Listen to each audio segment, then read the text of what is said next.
The K-Jazz Show, Sundays on Kofifi FM 97.2.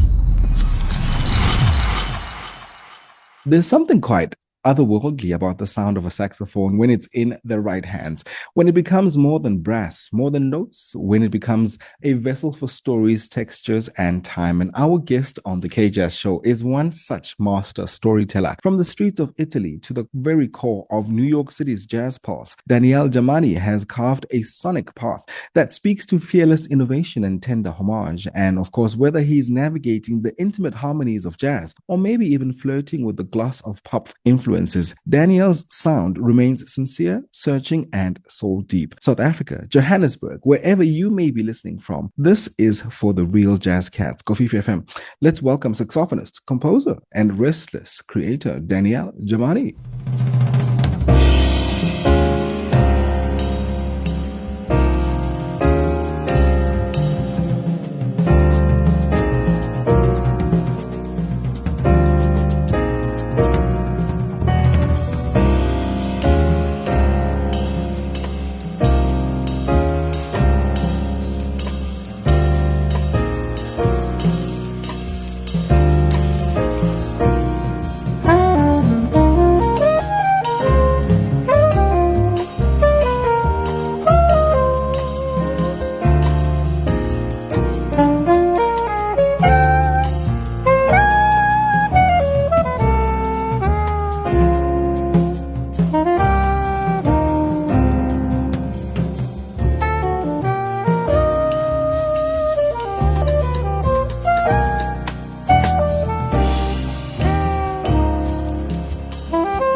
Hello, welcome to the show.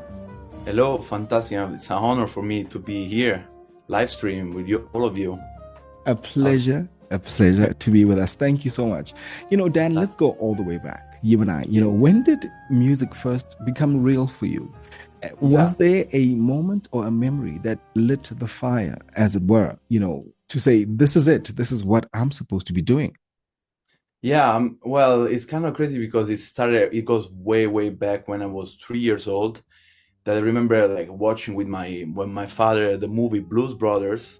And first of all, my family, nobody in my family is a musician. My sister played piano for a short period, like for 6 years. So growing up, I would listen to her playing piano. So I my first year of life, I would hear the piano, and that definitely helped a lot. But I remember like being 3 years old and watching Blues Brothers and watching the saxophone for the first time and being like telling my father, that's what I want to do. And then I was 3 years old and watching the saxophone. I was completely like really like the saxophone like looked like a magic instrument. I was like, I want to play that instrument, and then eventually I started piano lesson when I was 4 years old, and I took some piano lesson. In fact, my first instrument is piano. I play piano as well. That's how I compose, but we can talk about that a little later. But and then eventually I started piano from 4 to 10 years old, and then I was able to grasp the chance to play in the marching band of my hometown. I come from a very small town in Italy called Arce, with only 6,000 people, and it's a nice street band that they play classical music, and we would march during religious procession, and we would be playing. I would be working early age because at 10, 11, 12, I would be playing with this band and going around town. So I was already kind of like pretty much, I can say, touring, but with all the kids and older people. This marching band, it was full of like people of different ages, from 6 years old to like 70 years old. It was like crazy community of people in my hometown. And then I started, I remember it was funny because they they didn't have the saxophone. When I went there, they were like, "Oh, if you want, you can play the clarinet, I think." And I was like, no way, I want to play the saxophone. That's what it was in my mind. It was like a mission. So eventually they found a saxophone for me, and I started playing the saxophone. And then I went, when I was 13 years old, I applied to the conservatory. So my studies were pretty much classical back then, because that's how I started. And at 13 years old, I did the classical conservatory in Italy. That's actually 7 years, and while I was doing high school at the same time. And when I graduated, I was 20 years old, and it was the same time when I received a scholarship to Berklee College of Music, and that brought me to United States, so 12 years ago. And that's where I began my life here in US as a musician. And you grew up in Italy, but you've been shaped by a supposedly musical, global language, if I may put it that way, which is jazz, But right. how did your roots and your upbringing influence the kind of artist that you've become today? Well, I started listening to jazz while I was in the conservatory. In the conservatory, I was studying classical music, like etudes, like a classical repertoire for saxophone, even if there isn't much, but like there are a lot of etudes, a lot of repertoire that was written. And that's what I was studying in school. And at the same time, though, I was listening to some jazz, thanks to some people in my town, some friends that were older, like people that were kind of trying to bring in to play in their bands. So I was also pretty much the only saxophonist in my town. So I would play so many different bands. Like I would play in like a pop band, a rock band, like a small jazz ensemble, like all kinds of bands, because I was very excited about music. So every possibility to play for me was important. So I would take it, And I started listening to some records when I was 14. Johnny Hodges, Charlie Parker. I remember listening to those people. I didn't have much growing up. I didn't have a lot of people like showing me records, but like what I was able to grasp was those guys like Herbie Hancock, of course, Thelonious Monk, and that kind of like put me in such a curiosity about jazz and composition in general, And I was very interested until when I went like 15. I went in some jazz camps in Italy, and then started to listening more jazz and meeting amazing musicians with music. That's pretty much the most beautiful things about music, is really bringing together all these people. And nothing. So when I was 19, I won a scholarship for Berklee College of Music. I applied being in Rome, and then I won the scholarship, full scholarship that brought me to US, and that's where I met all my teacher and musicians that I really love, like George Garzone, Joe Lovano, Jerry Bergonzi, and so many, John Patitucci, so many of them that kind of shaped the musician that I am. And I have a long list. We'll go through that if you want in a little bit, but there are a lot of lists of big names that were important for me. Yeah. And you've managed, by the way, to weave through genres. There are hints of pop sensibility, I suppose, in your phrasing and structure. And at the same time, you've remained so deeply rooted in jazz depth, if we're going to call it that. How do you balance the two musical languages in your playing and maybe in composition too? Well, so the influence, I try to grasp influence from a lot of genre. I wouldn't say especially on pop, but I try to merge a lot of influences with music that I write, because I read a lot of music and I can talk about it too. But it's definitely like what I try to master and practice and learn is the repertoire of songs like Cole Porter, George Gershwin, like all those composers that wrote. So right now, my practice is pretty much learning those tunes, learning like repertoire of I wouldn't call it standards, but American songbook, and that kind of shapes the knowledge of the repertoire. That for me, I think repertoire is the most important thing if you want to be a jazz musician. So that's what I practice, but with the open to listening all kinds of genre, definitely that kind of like comes into my composition. I definitely listen a lot of Brazilian music as well. Definitely pop. I do produce myself. In fact, you asked me before what was Secret Agent. That's my secret name, artist name that I release music. You can find it on Spotify and all platforms, but I don't really promote much that secret name. It's more like a hobby where I try to produce art, even pop. I have tape machine here in my studio, scenes I produce, and for me that's a very good way of kind of releasing and composing. I love composing, and so I try to compose in all the different ways possible, like with the piano or like with the machines, like synths, synthesizer, drum machine, tape machine. And so for me, creation is the most important thing. And I was doing this challenge that really shaped me. I think it was 2019, yeah. Where before COVID, before all of that, I said to myself, I'm gonna write a song per day. And by song I mean like a composition with the melody and chords. I'm gonna write a song per day for a year, and I was able to do this, and I did it for actually a year, 1 year and a half. So I wrote like 630 composition. My word! And in this 600 composition, then I tried to pick the best, and I'm still trying to find, because I don't remember any of them because there are so many. So I always go back in my book and try to pick the one that I like the most to play in the jazz clubs here in New York.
Kofifi FM. For page 3 this Sunday, we are in the company of New York-based saxophonist Daniele Germani, who joins us today for this edition of page 3, our feature, on the K-Jazz Show. And during our conversation, you and I will be listening to some of the music from his previous releases, including some brand new material from his latest project, Hymn to Departure, a 15-track project showcasing his incredible skill as a musician. And speaking of New York City, Dan, we often hear that the city is no joke, specifically or especially for musicians who are, in the jazz field. It's demanding, it's alive, it's overcrowded with talent. But how do you navigate this hustle and stay true, to the voice that is in an ocean of sound and influences? Well, great question. Well, New York is definitely like one of the best places for jazz, for music. It's full of like incredible musicians. They all live here, so they're happy to play, to share knowledge with you when you are really young, and then they open your door for like session play. And it's definitely a difficult city. It's not for everybody, and there are many days where it's difficult to just make it through, but it's with a lot of dedication. I'm sure everybody can find their space. There are a lot of gigs, and the gigs, even if the concert, the music don't exist, musicians are the one that can create their own concert and create their own scene. So I think that's very important to know, if for people moving here, that they can't be waiting for something to happen. They just have to move around to try to make it happen, to create their own scene. That's what then luckily now I live and only playing concerts. So every day I have a different gig that I have scheduled. I have my gig that I play weekly, and then when I have something more bigger, like a tour or like a concert in jazz festival or like jazz clubs, then I sub those weekly gigs that I have. But like I have something that is steady, and that's very important. It took me 8 years, and at first I was even doing, the first year I was doing other jobs as well. Like once I moved from Berkeley after I graduated, my first year in New York, I was struggling. I was cooking, I was delivering, I was like painting walls, I was like doing all kinds of jobs for 1 year, till I was able to just make it with teaching and playing gigs. And now I don't really teach anymore. I do only in some occasion when like I have some particular student that want to really study something that it's very interesting.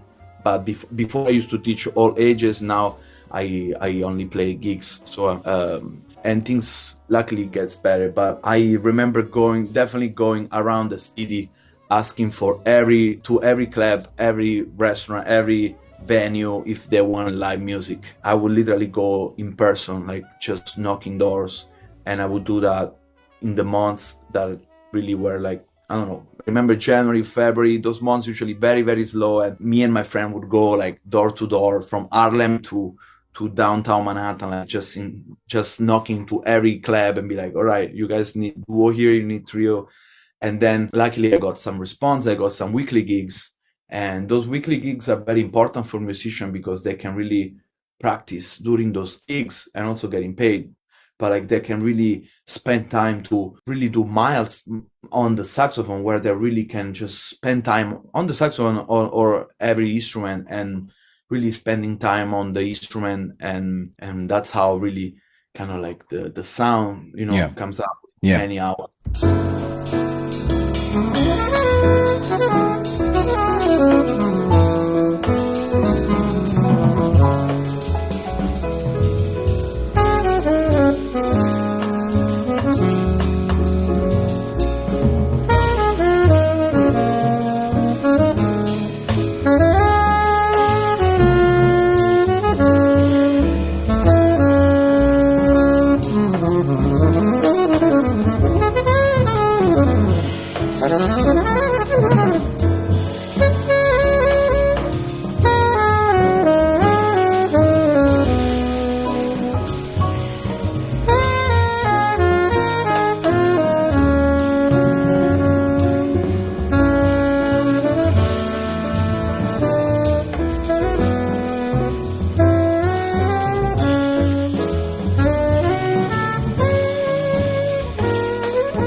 Collaboration is everything in jazz, and the magic of the moment then often comes when, from who is in the room, I guess. So let's talk about the musicians that you worked with, across your work, across your albums, and what they each brought to the table and how they shaped your final vision, which is, the albums, the sound. Absolutely, yeah. So my last record, I have I think 7 record out on my name, and we every project with different musicians. They're all my closest friend and collaborator. I love them. I love making music, and each person individually was chosen for what they would bring, as you mentioned, and not only musical, but actually also like as a person. Like it's very important. They make you feel good, and then that really resonates in the music. And my last record featured Leo Genovese, which is amazing pianist, Grammy winner. He won a Grammy recently with Wayne Shorter on the record. They recorded live at Detroit Jazz Festival. You can find it on Shorter page actually. And Leo has been my friend for the last 8 years. He's important key for my New York life. He's one of the most positive person that I know, and he really brings all the musicians together, like all my friends together. Like when he's in town, he's working so much, so he's never really in town right now, but he's like one of the best. He's also one of the reasons why I started writing a tune per day, because I went to his house once, like 6 years ago. I remember going to his house, and then he had all these books, so many books with his own composition, and every song that we played was just incredible. And so I was like, wow. So it means that like actually quantity is really important to achieve quality. So that became my mantra, is like quantity is gonna take me to quality. Actually, that's what I fully believe in for composition. And that's what really completely changed my approach in composing. And also Francesco Marcocci is on bass. He's one of my dearest friends as well. We played a lot of gigs together weekly. And then Jeff Williams on drums. He's like amazing. He played with Stan Getz Quartet back in the days. He's a little older than me. Like I think he's around 70 years old, and he's like a legend. I also met him with Leo Genovese. But in my other records, I had my best friend, like Justin Salisbury, amazing pianist, Giuseppe Cucchiara, John Cook Kim on drums, which is also the drummer of Aaron Parks right now. We went to Berkeley together, and he's becoming such a legend right now among all the jazz musicians. And we went to Berkeley together. And recently played with my band. There are some videos up on YouTube. If you type Daniele Germani Quartet with David Kikoski on piano, another amazing legend of the piano. David Kikoski, he brought something incredible to the bandstand. It was the first time for him reading my music. I brought all new original music, 10 songs on a live in this jazz club in the city, and then he read all this music incredibly and just entered the music like I couldn't believe it. He's a legend. Yeah. And so many more names. Like I've been playing with this guitar player that's a legend, Emanuele Basentini, incredible guitar player. He's my mentor. I'm learning so much from him. Thanks to him, I learned like a list of so many different songs that like not many people knows, but he knows them all. It's kind of crazy. He knows like thousands of songs. So yeah, I try to learn with him. Other collaboration, a tour with George Garzone, Joe Lovano, Dave Douglas. I play with Dave Douglas, Kenny Werner. Really great names there, really great, incredible. Your account of these incredible artists would spend the rest of the day, just reflecting, on some of the really great names and some of the great influences, I suppose some of them have been to you, the work that you've done, incredible, and I suppose when we talk about, writing and composing, Dan, especially in a city as noisy as New York City and intense as New York City, where do you go for silence? For stillness, for clarity? Is there a specific ritual or a practice that grounds you creatively? Honestly, not really. I think that, yeah, silence is very important for me. Luckily, in my room, I can be it's not that noisy. I'm in Brooklyn. I'm on a busy street. I can see it from here. It's a busy street. But luckily, it's kind of like quiet. And for me, I think like my only ritual for me to write and compose, it's just literally to sit on the piano. In the years, I've tried to avoid many other things around to minimize the process, to just be the composition part is just sitting on the piano and writing. There is nothing else around because everything else can be either like excuse or like makes you waste time. For me, it's just literally part of sitting down and then writing the song and deciding, okay, right now I'm writing. So, and I definitely developed this thanks to writing a tune per day, when I was forcing myself, okay, every day I have to write a song, no matter what, I have to finish a song. I never skipped that day for a year and a half. Even if I had only 1 minute to write a song, I would write it in 1 minute. But the goal was like to just write it. And that was a practice, not only in writing, but is a practice for consistent and like just kind of be dedicated to one thing. And once I said yes to something, being like, okay, that's what I'm going for. Nothing's gonna change, what was my initial idea, So I think that something that I want people to know, that if they want to write, especially for listeners that are young and they want to write and they want to get into composition, my only suggestion is just write because there is nothing else that you can be doing. The only suggestion is like, sit down and then buy a book that you can, like a book where you can write music, and then find nice name for songs, or like just put a number so you have like kind of like something that worked for me. So I was everything very precise, and then just come up with a melody, even if it's only 1 measure, 2 measure, 50 measure, like just write something that when you go back, you're like, oh, actually wrote that. And then the next day you write more, and next day you write more, next day you write more. And then eventually you become a composer,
Absolutely. So And that's great advice for those jazz musicians that are listening to the show right here on Coffee FM 97.2. Of course, this is the K-Jazz Show. And this Sunday, we are in the company of Italian New Yorker Daniele Germani. And he joins us this Sunday as our featured guest. And we are talking about his latest project, Hymn to Departure, including some of his compositions from his previous projects and offerings. And we have been listening throughout this conversation, to that music. And of course, we are glad you can join us, on today's edition of Page 3, happening between 12 and 1 o'clock every single Sunday as you get ready for your lunchtime. It's absolutely a pleasure to have you with us. Dan, you are a storyteller, through your horn, the saxophone. What stories do you feel mostly drawn to telling, these days? And how have those stories supposedly changed over the course of your career? well, that's a very interesting question.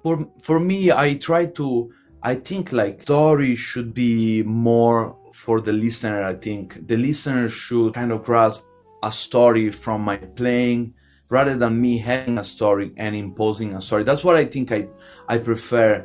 For me, the playing for me is a combination of unconscious and conscious mind trying to navigate through definitely emotion, because the playing changes a lot when you feel different emotion. Like I've noticed, like I play gigs every day, so I've noticed my playing being very different. If I felt anger, if I felt like sadness, if I felt happiness, and I can tell that like the playing changed so much. But I'm sure the audience would probably feel something completely different from my emotion because they didn't know what was going on. So probably they would feel completely something different.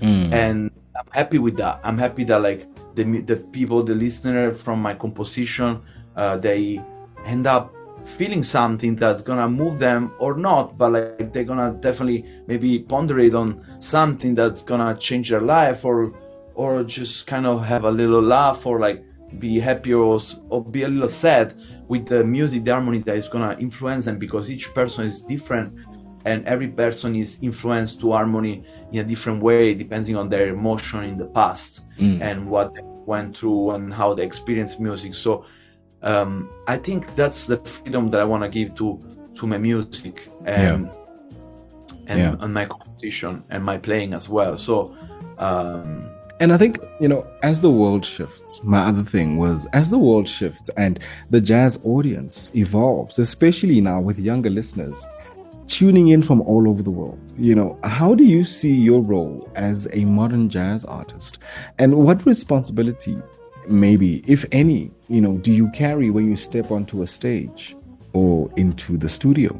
It's true. It's like we're here like in such an intense period, like happening so many things. So our question is, our role as musician is, I think, is to like create more arts possible, composition, arts and painting, music, that will actually resonate with young people, and that will make them rebel, or like make them act, or not even rebel, just make them like fall in love and then create emotion and new experience with people, and then create peace. Because I think that's what artists can really feel that a lot, and I think that's the most important thing ever, really having peace, definitely. And hopefully we can do that with music, but it's very difficult for us. What we can do is, we cannot really do much. We can do is really compose and play. Hopefully we'll help people to be more emotion, create more emotion in people, and and be more positive in general. So I noticed that like we definitely have, like in New York, we definitely have a lot of more young people coming to my show, and that makes me very happy. It's fantastic, like to see a lot of like young people coming to. I play in this jazz club in Brooklyn. I want to also mention, because it's one of the greatest club right now, and it's called Ornithology Jazz Club. And it's in Bushwick, and opened 2 years ago, and it's very, very amazing place, and bringing a lot of young musicians, young people. And I luckily have a residency there. Like I play every first Wednesday of the month. So if any listener is here is gonna travel to New York. I play every first Wednesday of the month at 6:30 at Ornithology Jazz Club, and I rotate different bands and I play my original music. And I'm noticing like a lot of young people coming, and that's probably one of the best experience for me, is to actually play this venue and see all these young people that come to me after the gig and ask me about the proposition, ask me like what's going on in the writing, ask me the music, where I can find the music. So that's kind of nice. You know, and it's great, because then jazz is indeed evolving, and the younger audiences are paying attention, which is exactly what we want.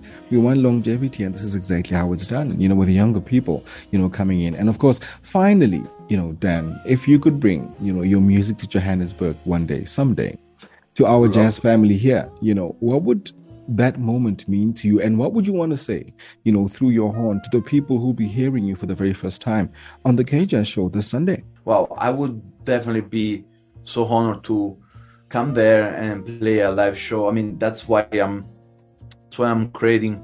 I think thanks to music, in the years I've luckily met so many amazing people, and that's really thanks to music, and the positivity through music really brought me so much connection, amazing connection with amazing people. And that's what I would want coming there as well, and that will open up two doors of meeting amazing people that are interested in arts and music and are really sensible. And that would be it for me. Just really experience that, and then the people experience the music that I put so much effort in writing, and that connection, that exchange would mean the world to me, and that's what I would want to do in every different country and parts of the world, and hopefully I can do that more in the future. And of course, I'm hoping that those that need to hear us putting it out there are listening, and they can make it happen. And you'll find yourself at one of the Johannesburg bandstands one of these days. You know, of course, we look out to seeing you, and we look forward, you know, to experiencing the Daniele Germani experience live in Johannesburg. That would be in the lights. Absolutely. And of course, thank you so much for joining us this Sunday. And we look forward to, of course, listening closer to the music and sharing this music with the rest of, you know, South African listeners and audiences, and of course with today's edition here on the K-Jazz Show. Thank you so much. He is composer, saxophonist, band leader Daniele Germani, and he's talking to us from Brooklyn, New York City this Sunday. And as always, he was on the K-Jazz Show.